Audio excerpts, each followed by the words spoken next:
আসসালামু আলাইকুম প্রিয় খামারি ভাই এবং বোনেরা, কেমন আছেন? আশা করি সবাই ভালো আছেন।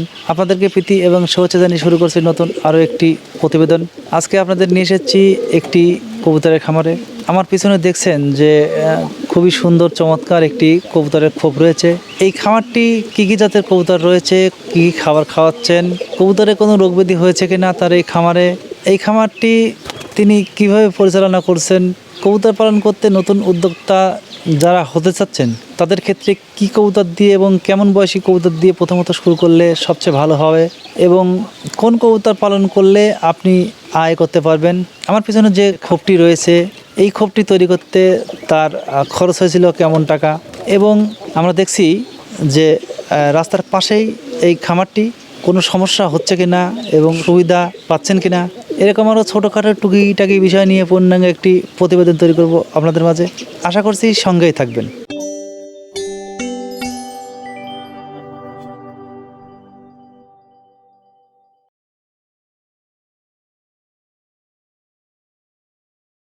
আসসালামু আলাইকুম। ওয়ালাইকুম আসসালাম। কেমন আছেন? জি আলহামদুলিল্লাহ। আচ্ছা, প্রথমে আপনার নামটা আমরা দর্শকের উদ্দেশ্যে জানতে চাচ্ছি। আমার নাম মোহাম্মদ সাদ্দাম হোসেন, গ্রাম মুসিন্দা, থানা বড়াইগ্রাম, জেলা নাটোর। আচ্ছা, আমরা যে খামারের সামনে দাঁড়িয়ে আছি, জি মূলত এটা কী জাতের কবুতরের খামার? এখানে বেশিরভাগই গুলা কবুতর, কিছু ঢাকায়া গিরিবাজ আছে, বোম্বাই আছে, হোমার আছে, সীমিত পরিসর। সীমিত পরিসরে এগুলো বেশিরভাগই গোলা কবুতর। গোলা আমরা দেশি কি বাংলা, যে যে অঞ্চলের ভাষায় যেটা বলে থাকি। গুলা আমাদের দেশি গুলাই। এটা কবুতর কতগুলো রয়েছে? কবুতর আছে আনুমানিক 85টা 85 প্লাস, মানে সব জাত মিলিয়ে 85। সব জাত মিলিয়ে 85টা কবুতর আছে, বেশি হবে। 85-র বেশি হবে, মানে বাচ্চা সহ ধরলে, বাচ্চা সহ ধরলে। এই যে কবুতর পালন করছেন, কবুতর পালনের শুরুর গল্প আপনার থেকে জানতে চাইবো। আপনি কতদিন আগে কবুতর পালন শুরু করলেন এবং প্রথমত যে শুরু করলেন এটা কি কবুতর দিয়ে শুরু করেছিলেন?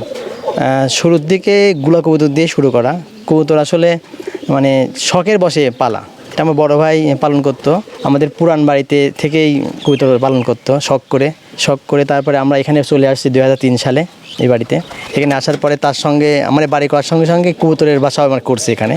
তার থেকে এই কবুতর পেলে আসতেছি, কবুতর পালতে পালতে এখন একটা বিজনেসের মতো হয়ে গেছে একটু। আচ্ছা, তাহলে বুঝলাম আপনি এর আগে অন্য বাসায় পালন করতেন, বাসা চেঞ্জ করার পরে এখানে তাও কবুতর পালনটা আপনি ছাড়তে পারেননি? না, কবুতরটা আসলে শখের জিনিস। শখ করে মানে নিজেরা বাসা চেঞ্জ করার পর কবুতর বাসাও এখানেই করেছি আমি। মানে আসলে বুঝলাম যে শখ এমন একটা জিনিস, আপনি যেখানেই যাবেন শখটা থেকে যাবে। ব্যাপারটা এমনই, মানে আমরা আসছি কবুতরগুলো নিয়ে আসছি, যদিও আনতে অনেক কষ্ট হয়েছে, তারপরে নিয়ে আসছি। আচ্ছা, অনেক ক্ষেত্রে দেখা যায় যে কবুতর এক জায়গায় থেকে আরেক জায়গায় সরিয়ে নিলে কবুতরগুলো সমস্যা হয়, তো সমস্যা হয়েছিল কিনা? হ্যাঁ, অনেক সমস্যা হয়। কবুতরগুলো মানে ও পুরান জায়গা থেকে নতুন জায়গায় আসতে চায় না, কোনোভাবেই আসতে চায় না। অনেকভাবে মানে ধরে আটকায় রেখে মানে খাওয়া দাওয়া করে এইভাবে আর কি নিয়ন্ত্রণে আনতে হয় আস্তে আস্তে। আচ্ছা, দূরত্ব কতটুকু ছিল এই বাড়ি থেকে আগের বাড়ি পর্যন্ত? দূরত্ব 100 ফিট। 100 ফিট। এখানে এই সমস্যাগুলো হয়? হ্যাঁ, এত অল্পতেই এই সমস্যা হয়। আচ্ছা, আসলে আপনি কবুতর পালন করছেন, কবুতরের প্রতি ভালোবাসা রয়েছে, এই জন্য আগের বাড়ি পালন করতেন, বর্তমানেও পালন করছেন। কবুতর পালনটা আপনি যেভাবে হোক তাকে পোষ মানিয়েই ছেড়েছি। এটা কি ভালোবাসার ক্ষেত্রে? অবশ্যই ভালোবাসার ক্ষেত্রে, ভালো লাগার জন্যই তো এটা করা। আচ্ছা, বর্তমানে যে কবুতরগুলো রয়েছে এই কবুতর থেকে কতগুলো বাচ্চা পাচ্ছেন? এই কবুতর থেকে মাসে 2 বার করে বাচ্চা পারি, 8 থেকে 10 জোড়া করি, অর্থাৎ মাসে প্রায় 20 জোড়া বাচ্চা আমরা নামাই। এটা কি কম বেশ হয়? হয় তো, কম বেশ হয়, কিন্তু আছে যে চৈত্র মাসে যখন গম মসুর এগুলো হয় ওই সময় এর থেকে বেশি হয়। আচ্ছা, কবুতরের বাচ্চার দাম আপনাদের এই অঞ্চলে বর্তমানে কেমন চলছে? আমরা এখানে বনপাড়া বাজারে কবুতর আমাদের একটা পাইকারি মতোই দিই, 250 টাকা করে। পাইকারি 250? জি। আচ্ছা, কম বেশ হয়? কম বেশও হয়, 220 টাকা হয়, আবার 260 টাকা হয়। যেমন গত হাটে 260 টাকা ছিল। এরকমই হয়? হ্যাঁ, এরকমটাই বিক্রি করে আসছি। আচ্ছা, বড়গুলোর দাম কেমন হয়ে থাকে? বড় কবুতর এভাবে বিক্রি করি না, ওইভাবে বিক্রি করা হয় না। বড়গুলো আমরা হাটে গেলে দাম কেমন? হাটে গেলেও 600 টাকা জোড়া বর্তমানে? হ্যাঁ, 600। এই গোলা কবুতরই? গোলা না, এর অন্য জাত আছে, গোলাও মোটামুটি এরমই 450-500 মতোই নেয়। এটা তো কম বেশ হয়? এটা তো কম বেশ হয়। ভালো জাতের মানে কবুতর হলে দাম অনেক বেশি। আচ্ছা, আপনি কবুতর পালন করছেন যেহেতু অনেক বছর যাবৎ, প্রায় 23 বছর, এখানে 23 বছর ধরে এখানে, এর আগে থেকে এর আগে পালন করতে পালন করতো, অন্য জায়গায়? বড় ভাই করতো, আমি তখন করতাম না। আমি এখানে আসার পরে আমি একটু পরিচর্যা করি। আচ্ছা, তাহলে বুঝলাম যে পরিবারের সকলেই কিছু সময় হলেও তো কবুতরের পিছনে দিচ্ছেন। হ্যাঁ, মোটামুটি সবাই দেখা যাচ্ছে যে কখনো বাড়িতে না থাকলে সেক্ষেত্রে মা, তারপরে ভাতিজা আছে, ওরা যে যখন সময় পাচ্ছে সময় পায় খাবার টাবার সেটাই দেয়। আচ্ছা, এই কবুতরগুলোকে যে খাবার দিচ্ছেন, খাবার হিসেবে আপনি এই কবুতরকে কী কী দিচ্ছেন? খাবার হিসাবে কবুতরকে দেওয়া হচ্ছে গম, তারপরে ধান দিই, কিছু সময় ভুট্টাও খাওয়াই।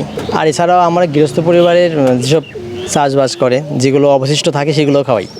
যেগুলো অবশিষ্ট বলতে যেগুলো দেখা যাচ্ছে যে নষ্টর মতো হয়ে যায়, এগুলোতে খাওয়াই। চাষ করার পরে শেষে যে উঠানোর পরে যে সরিষা হোক, জি, জি। মানে কালাই হোক, মানে বিভিন্ন সরিষা, কালাই এই সমস্ত খাবারও দেওয়া হয়, অবশিষ্টগুলো খেয়ে যাচ্ছে। খেয়ে যাচ্ছে। মসুর খাবার কয় বেলা দেন? খাবার দিস 2 বেলা, সেটা সকালে আর হচ্ছে বিকেলে। 2 বেলা দিলে হয়ে যাচ্ছে? 2 বেলা দিলেই হয়ে যায়। আর এই চৈত্র মাসে একবার দিলেই হয়ে যায়। শুধু চৈত্র মাসে? চৈত্র মাসে একবার দিলেই হয়ে যায়, কখনো দেওয়ার প্রয়োজনও হয় না, কারণ উঠানে সব কিছু থাকে তো, ওরাই খেয়ে নেয়। আচ্ছা, আপনি কবুতর পালন করছেন একজন খুবই পুরাতন মানে খামারি হিসাবে আমরা ধরছি, কারণ 23 বছর মানে অনেক বছর। তো এই যে 23 বছর যাবত কবুতর পালন করে আসছেন, কবুতরের তো বিভিন্ন রোগ হয়ে থাকে, তো আপনার এই খামারে কোনো ধরনের রোগ আক্রমণ করেছে কিনা? হ্যাঁ, রোগ আক্রমণ করে। এখন যেমন কবুতর দেখা যাচ্ছে বসন্ত বের হচ্ছে কবুতরের, আর তাছাড়াও কবুতর শীতকালের দিকে মানে কবুতরের মাথা ঘোরা, পাখা মানে বেড়া, তারপর সর্দি কাশি, বিভিন্ন রকমের সমস্যা হয়। এইসব সমস্যা যখন হয় তখন আপনি কি কি ওষুধ প্রয়োগ করেন কবুতরের? সমস্যা হলে আমাদের এখানে পশু ডাক্তারের আমরা শরণাপন্ন হই, ওদের পরামর্শ অনুযায়ী কিছু খাওয়াই। কিছু কিছু ওষুধ যেমন হ্যানামাইসিন, ইউরোকট, হিস্টাসিন, এগুলো নর্মালি আমরা আর কি খাওয়াই থাকি। তাছাড়া বেশি সমস্যা হয়ে গেলে আমরা পশু ডাক্তারের শরণাপন্ন হয়ে ওদের পরামর্শে আর কি চিকিৎসা দিই। আচ্ছা, বড় ধরনের রোগ, সবচেয়ে বড় ধরনের রোগ হলো রানীক্ষেত। আমরা জানি যে কবুতরের রোগ হলো রানীক্ষেত। রানীক্ষেত রোগের আক্রমণ হয়েছে কিনা কখনো? না, আমাদের এখানে রানীক্ষেত রোগের আক্রমণ হয়নি, এখন পর্যন্ত হয়নি।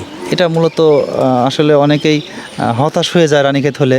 তো আপনার না হওয়ার পিছনে কারণটা কি? এটা কি পরিষ্কার পরিচ্ছন্নতা এবং অবশ্যই দেখাশোনা?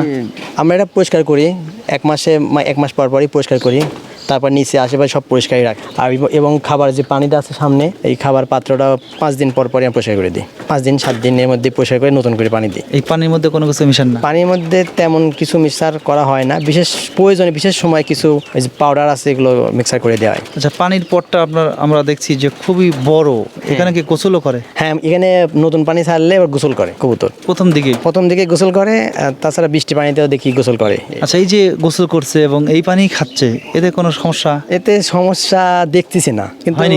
না, হয়নি। যে পানিতে গোসল করছে কিছুক্ষণ পরে আবার ওই পানি ওরা খাচ্ছে, তাতে কই আমি তেমন সমস্যা দেখতে পাচ্ছি না। আপনার এই কবুতরের খামারের সামনে যে গাছটা আমরা দেখছি, হ্যাঁ। খোপের সামনে কবুতরের কোনো সমস্যা, উঠতে কি আসতে যেতে কোনো সমস্যা হয় কিনা? না, তেমন কোনো সমস্যা দেখছি না। ওই ডালগুলো একটু কুঠির দিকে বেশি ছাপড়াই গেলে আমরা এটা বেঁধে দিয়েছি বা কেটে দিই, এমন করে দিই, তাতে কোনো অসুবিধা হয় না। কোনো সমস্যা হয় না, না? সমস্যা হয় না। একদম কাছাকাছি গাছ, তো এই জন্য সমস্যা এটা হয়। বেদানার গাছ, শখ করে লাগাইছিলাম কাছাকাছি, তো গাছটা যে এত বড় হবে আসলে আমরা বুঝতে পারি নাই। যাই হোক, বাড়তি ডালগুলো হলে কেটে দেওয়া হয়, তাছাড়া সমস্যা হয় না, কবুতর মানায় নিয়েছে এটা। আচ্ছা, আমরা যে আপনার কবুতরের খোপটি হ্যাঁ, আমরা দেখছি, আপনার খোপটি খুবই সুন্দর, চমৎকার এবং পরিপাটি, সাজানো গোছানো। এর 3 দিকেই খোপ, একদিকে মুখ রয়েছে। তো ভিতরের ছোট ছোট যে ঘরগুলো রয়েছে, এগুলো কতগুলো রয়েছে এবং আপনার এই খোপটির মাপটা কেমন? মাপের কথা বলতে গেলে এটা আমরা মিস্ত্রি নিয়ে করাইছি, ওদেরকে বলেছি এই ডিজাইনে কবুতরের মানে খোপ করতে হবে, তো ওরা মাপ দিয়েছে 10 ইঞ্চির মতো করে। ভিতরে একটা খোপের 10 ইঞ্চি একটু কম হবে, 8 ইঞ্চির মতো করে দিয়েছে। দিয়ে আপনার এই সাঙ্গালে আছে আপনার চতুর্থ সাইডে দিয়ে 90টা খোপ, উপর দিয়ে আরও কিছু আছে 100 কাছাকাছি, প্লাস মাইনাস হবে। আচ্ছা, 100 খোপ মানে অনেক। তো জায়গাটা খুব কম জায়গাতে আপনি এতগুলো ছোট ছোট ঘর বসিয়েছেন, এক্ষেত্রে কবুতরের কোনো সমস্যা? না, কবুতরের কোনো সমস্যা হয় না, বরং আরও মনে হয় ওদের জন্য কমফোর্টেবলই মনে হয়। আসলে কবুতরের আপনার যে ছোট ছোট ঘরগুলো অনেকেই আরও ছোট দিয়ে থাকে, আপনারা অনেক বড় দিয়েছেন এবং অল্প জায়গার মধ্যে সুন্দর একটি কবুতরের এই খোপটি তৈরি করেছেন। জি। তো আনুমানিক এই খোপটি তৈরি করতে তখন আপনার কেমন টাকা খরচ হয়েছিল এবং এই খোপটির বয়স কত? খোপটির বয়স এখানে 10 বছর হয়ে যাবে। আর 10 বছর? হুম 10 বছরে এখনো নতুনের মতোই দেখা যাচ্ছে। নতুনের মতোই আছে। এগুলো দেয় ওই যে আপনার সামনের দিক দিয়া রাবারের পেপার করছে তো, কার্পেট বিছানো। কার্পেটের মতো, এই জন্য এগুলো অনেক টিকসই। এটা কি পচে না। পরিষ্কার করে দিতে হয়? হ্যাঁ, এগুলো পরিষ্কার করে দিই মাসে একবার, কখনো 1.5 মাস পর হয়, এরমটাই হয়। আচ্ছা, তাহলে খরচটা কেমন হয়েছিল যেহেতু খরচ, 10 বছরের সুন্দর রয়েছে? খরচটা মূলত একটু আমাদের জন্য কম হয়েছে। বাঁশটা আমাদের নিজের, কেনার প্রয়োজন হয়নি। কাঠটাও নিজের, শুধু কেনার মধ্যে টিন, নেট আর আনুষঙ্গিক কিছু জিনিস কেনা হয়েছে। অনেক কিছু নিজের বাড়িতে থাকার জন্য একটু খরচটা কম হয়েছে। তো মিস্ত্রি দিয়ে সব কিছু নিয়ে আমার খরচ হয়েছে 7,000 টাকা। 7,000 টাকা? জি। আর যদি সব কিছু কিনে করা হয় তাহলে 10,000-এর মধ্যে? 10,000-এর মধ্যে হয়ে যাবে। এটা কি বর্তমানেও না বেশি হবে? না, তেমন বেশি হবে না, এমনই হয়ে যাবে, 10,000 টাকার মধ্যে হয়ে যাবে। আচ্ছা, নতুন যারা উদ্যোক্তা রয়েছেন তারা প্রথমত শুরু করতে চাচ্ছেন কিংবা প্ল্যান প্রোগ্রাম করছেন, জি। তাদের উদ্দেশ্যে আপনার কি বলা? তারা মূলত প্রথমত কি কবুতর দিয়ে শুরু করলে তাদের পক্ষে সবচেয়ে ভালো হবে এবং কেমন বয়সী কবুতর দিয়ে শুরু করলে ভালো হবে? বয়সের ক্ষেত্রে কবুতর তো বয়সওয়ালা কবুতরগুলো দেখা যায় শুরু করলে ওরা আবার পূর্বের জায়গায় ফিরে যায়, এমনটা শোনা যায়। তবে আমার ক্ষেত্রে আমার বাড়িতে থাকার কারণে আমার এটা হয়নি। তবে আমি বলবো যে ছোট বাচ্চা উড়ঙ্গি শিখছে, ওরা উঠতে পারে, এরকম বাচ্চা নিয়ে শুরু করলেই ভালো হবে, কারণ হারিয়ে যাওয়ার ভয় নেই। কিছুদিন ধরে খাওয়াইলেই 3 মাসের মধ্যে ডিম পারবে, বাচ্চা হবে। গোলা কবুতরের বাচ্চাগুলো একটু দ্রুত হয়, বেশি হয় আমার মনে হয় অন্য অন্য কবুতরের থেকে, কারণ আমার এখানে গিরিবাজ ঢাকায় আছে, তারপরে আছে হোমার আছে, এগুলোর বাচ্চা এদের তুলনায় অনেক কম হয়, আর এদের ঘন ঘন বাচ্চা হয়। মানে গোলাটাই বেশি বাচ্চা? গোলা কবুতরের খামার করলে দ্রুত আর কি কবুতর করা সম্ভব। আচ্ছা, অনেকেই বলে থাকেন যে গোলা কবুতর কি বাংলা কবুতর কি দেশি কবুতর, এতে লস কখনোই লাভ হওয়া সম্ভব নয়। আপনার মতে কি মনে হচ্ছে, যেহেতু আপনি 23 বছর যাবত কবুতর পালন করে আসছেন? লাভই হবে, লস হওয়ার তো কেমন দেখছি না। কারণ আপনি যেহেতু ছেড়ে দিয়ে পালন করছেন, কবুতরগুলো বাইরে খেয়ে আসছে, সেক্ষেত্রে আপনার খাবার কষ্ট একটু কম হচ্ছে, সেক্ষেত্রে আয়টা তো আমার মনে হয় হওয়ার কথা। হ্যাঁ, অবশ্যই। আমার এই কবুতরটা মূলত খোলামেলা পরিবেশেই, তাই স্বাধীন মতো সে উড়ে বেড়াচ্ছে। বাড়ির সামনেই মাঠে এখানে সব সিজনের সময় ফসল টল খাচ্ছে, অনেক সময় খাবার দেওয়ার প্রয়োজনও হয় না আমাদের। তো সেক্ষেত্রে আমাদের কবুতরের পিছনে খাবার কষ্টটা কমই হয়। এই বর্ষার সময়, এই সময়টা আমাদের কি ফুললি 2 বেলা কখনো 3 বেলা দেওয়া পড়ে। শুধু বর্ষার সিজনে? শুধু বর্ষার সিজনে বাইরে খাবার না পাওয়ার কারণে এটা দিতে হয়। শুধু মাঠে খাবার টাবার এই সময় পানি থাকে, এই সময় খাবার পায় না, তার জন্য এই সময়টাই 2 থেকে 3 বার খাবার দেওয়া পড়ে, কখনো 2 বারই দেওয়া হয়।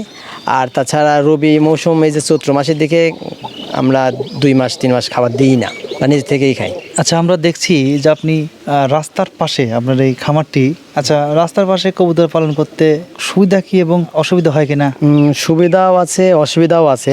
অসুবিধার কথা বলতে গেলে বিভিন্ন ফসল অবশিষ্ট অংশগুলো রাস্তার উপর দেওয়া হয়, সেই ক্ষেত্রে রোড অ্যাক্সিডেন্ট হয়। মানে খাবারের লোভে খাবারের জন্য কবুতর রাস্তার উপর গেলে রোড অ্যাক্সিডেন্ট হয়, এটা হচ্ছে অসুবিধা। তবে সুবিধা আছে, ফসলগুলো অবশিষ্ট অংশগুলো মানে মারাই করার জন্য আবার রাস্তার উপরে দেওয়া, এটা সুবিধা আমাদের জন্য। আর অসুবিধা এটা যে রোড অ্যাক্সিডেন্টে মারা যায়, এটা সুবিধার অসুবিধা? এটাই অসুবিধা রাস্তার পাশে হওয়াতে।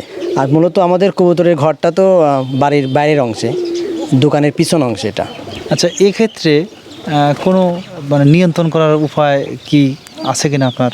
আসলে এগুলো তো ধরে বেঁধে পালা যায় না, এরা মুক্ত, ওইভাবে ধরে রাখার চেষ্টা করি না। ওদের মতো উড়ে বেড়ায়, রাস্তায় খায়, কখনো উঠানে খায়, এইভাবে আর কি ওদের চলাফেরা। আপনি পেশাতে কি করেন? আমি পেশাতে একটা চাকরিজীবী, পাশাপাশি কবুতর দেখি বাড়িতে থাকলে। আমি না থাকলে মানে আমার অবর্তমানে এই কবুতরগুলো দেখাশোনা করে আমার বড় ভাই, বাবা, মা সবাই মিলে দেখাশোনা করে। মানে পরিবারের সবাই যে যখন সময় পাচ্ছে তখনই দেখছে? হ্যাঁ, পরিবারের সবাই মিলে আমরা এগুলো দেখাশোনা করি। আচ্ছা, আপনাকে অসংখ্য ধন্যবাদ, আমাদের কবুতর পালন সম্পর্কে অনেক তথ্য দিলেন, সেজন্য আপনার ওয়ার্ল্ড সাপ্লাইট ইউটিউব চ্যানেলের পক্ষ থেকে ধন্যবাদ জানিয়ে শেষ করছি। ভালো থাকবেন, আসসালামু আলাইকুম। ওয়ালাইকুম আসসালাম ওয়া রাহমাতুল্লাহি ওয়া বারাকাতুহু। বিদায় নেব এই দেশি কবুতরের খামার থেকে। যদি আমাদের ভিডিওটি ভালো লাগে লাইক করবেন, কমেন্ট করবেন, শেয়ার করবেন এবং সাবস্ক্রাইব করে আমাদের চ্যানেলে অ্যাড হয়ে থাকবেন। দেখা হচ্ছে নতুন কোনো খামার নিয়ে, সে পর্যন্ত ভালো থাকবেন, সুস্থ থাকবেন, আল্লাহ হাফেজ।